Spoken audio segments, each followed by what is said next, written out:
So by now you've all witnessed our first kiss. So now we want to give you a glimpse into our story, where we've been, how we met, and what we're looking forward to most about marriage.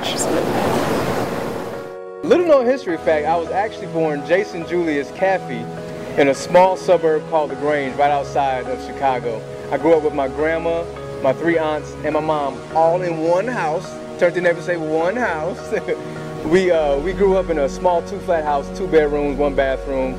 And if you did not tell me that we were broke, I would not have known, because I had some people around me that really went the above and beyond mile to really show me you know, what abundance is like. And around, I say about 1989, my mom married my current father, Michael Hurst, which is probably one of the most pivotal times in my life, and probably one of the biggest blessings in my life, because it really gave me somebody who was God-fearing, somebody who could show me how to be a man, somebody who could live out being a man, and really keep me accountable to my mom, to my sisters, and things as such. So around 1994, we moved out to Aurora, and I went to high school with Bonzi Valley High School.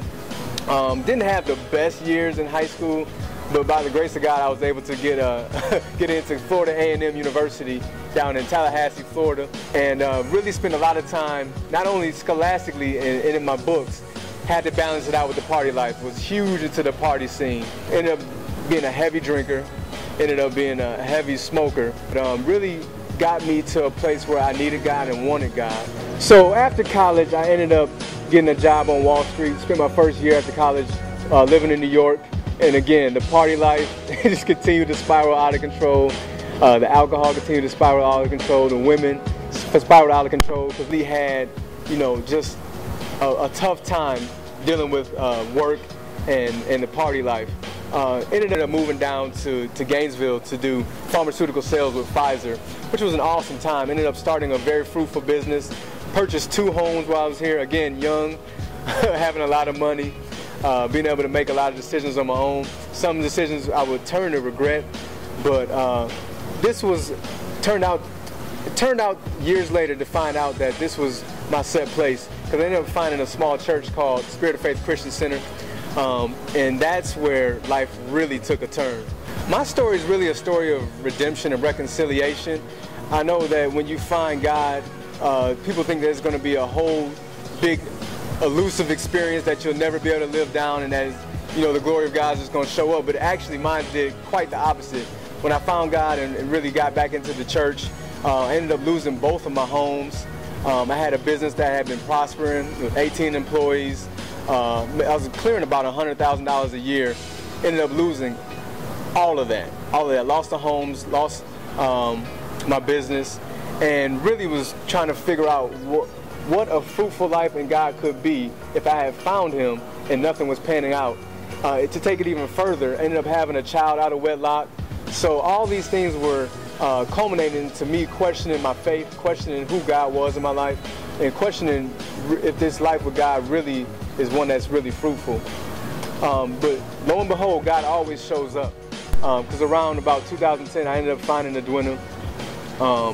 Ended up starting a business shortly thereafter. I had previously lost my job with the church. Ended up getting my job back with the church.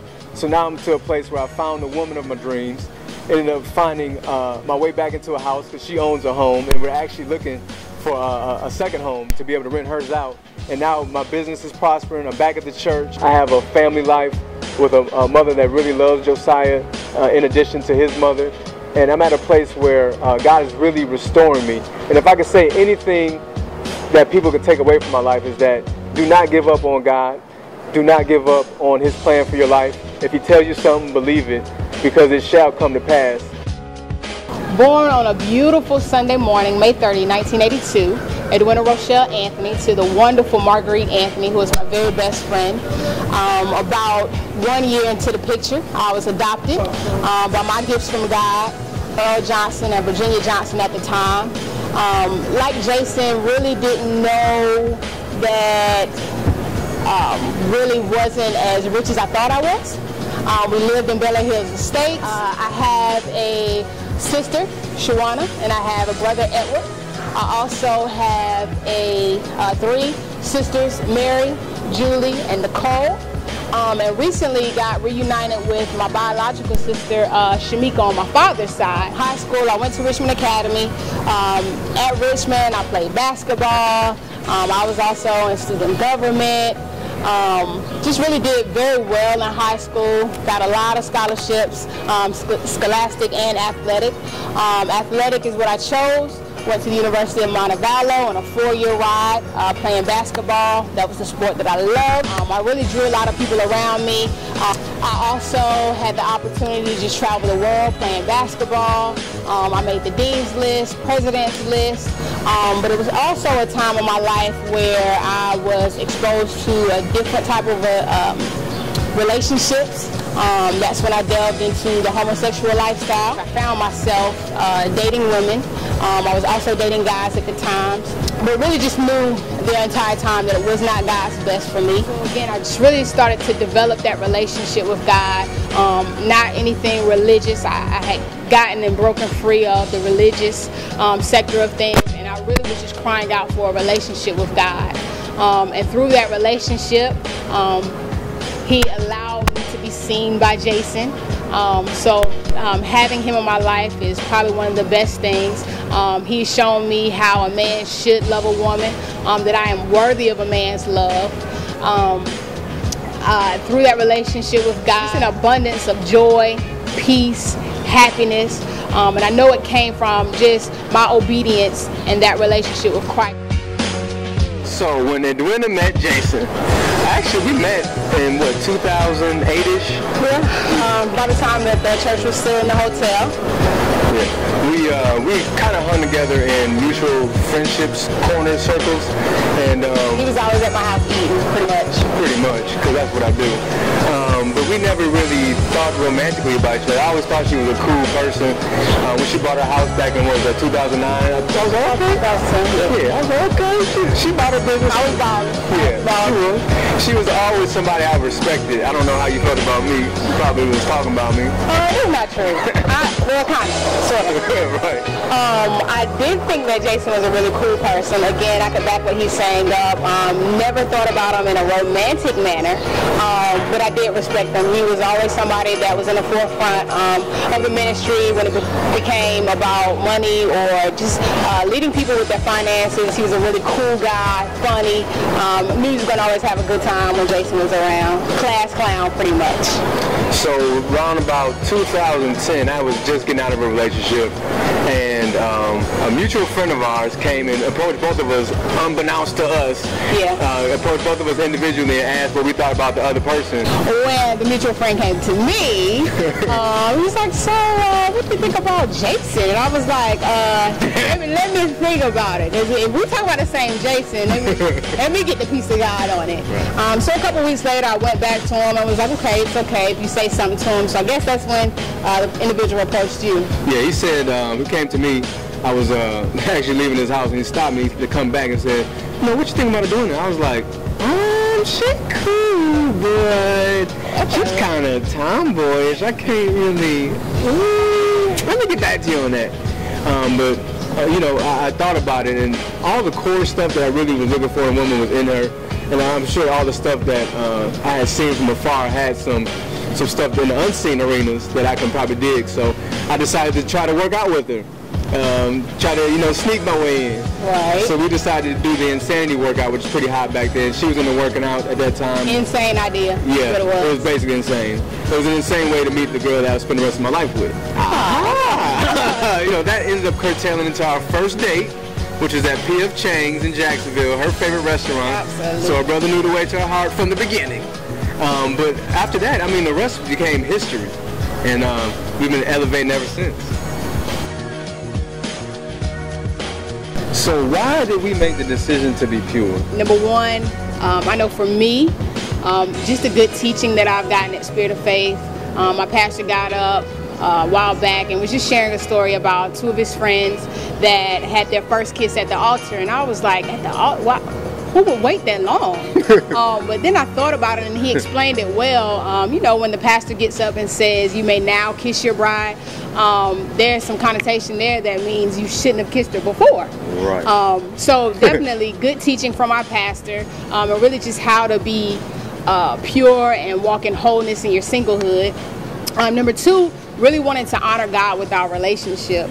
I know I had done relationships horribly wrong in the past and had no fruit from them. And so I really just wanted to honor God and see what he could do with it, test him, see if he blessed me for my obedience. And he says, you know, if you love me, keep my commandments. And I just really wanted to live as much as I could a sin-free life. Yeah, I guess for me, I had done so many different relationships, whether they were true relationships or they were just one-night stands, all kind of different relationships with different women that didn't really bear any fruit. And I guess that it's once been said that the definition of insanity is continue to do the same thing over and over again and expecting different results. And this time I truly wanted different results, and I just wanted to try something different and try it God's way. So for me, being holy, honoring God with not only my relationship but also with my body was something totally new to me. I wanted this to be something that could be the story lived out. She mentioned a story about Pastor Ken has been teaching about somebody that hadn't kissed until the altar, and people that hadn't had sex until their marriage. And unfortunately, we had sex, but we were going to try to do it, be reborn again virgins with us, and start something new and afresh. Right. And instead of hearing the story, we wanted to actually be the story that others can follow up in our church, in our life, in our circles, in our families. And because of it, God has honored our marriage. We've had people offer us tuxedos and dresses, my wedding cupcakes, dress free. The honeymoon. We've pretty much done our wedding for the most part almost debt free. Absolutely. And the stuff that we had to pay, we've supernaturally come up with the money to be able to pay for it. Or just being favor. Yeah. That's really what it was. Just a lot of favor. Just again, like you said, just being able to bless other people. I had get calls or text messages all the time on how did you do it?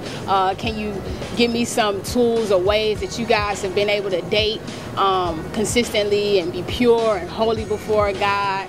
Just really a true testament to who God is.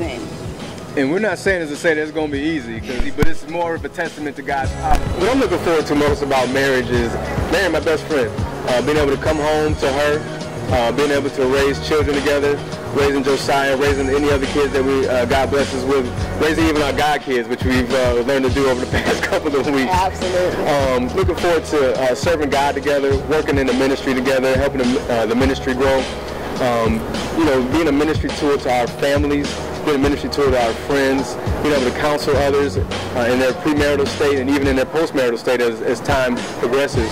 I'm just looking to build a family with, again, my best friend.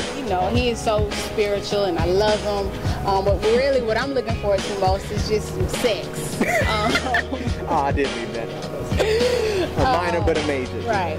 But I really, like you said, just marrying my best friend, just companionship, just to have a man, a godly man covering me, someone to pray for me, God, somebody to really just pray for our family, a leader in our home.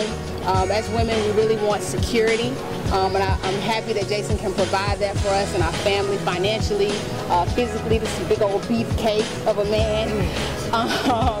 Spiritually, that he's really just covering our family, leading our family. And I just think that the biggest thing that we've been motivated by and the thing that's pushed us through some of the challenging times, some of the harder times, is that we want our relationship to be glorifying God and really be a ministry tool to others. As we grow, we can be able to minister to others. And even in this premarital state, I know sometimes it's hard to subdue the flesh because the flesh can be out of control sometimes. But we hope that the power of God has worked through us to be able to minister to others as they go through this stage, so they can have long, fruitful marriages like we hope to have. That we will have. We will have, you're right. Edwina and I would like to personally thank you all for all the gifts, cards, encouraging words that you may have sown into us to make sure that our marriage life is one of the best lives ever. We don't take it lightly that you guys have taken time out of your schedules, maybe even taken money out of your finances to be able to bless us. We pray the Bible promise return on your seeds sown, and truly the best is yet to come. You're sown into good ground. We're going to have a prosperous marriage, and we hope to share it with you all. But thank you so very much for anything that you contributed to this wedding.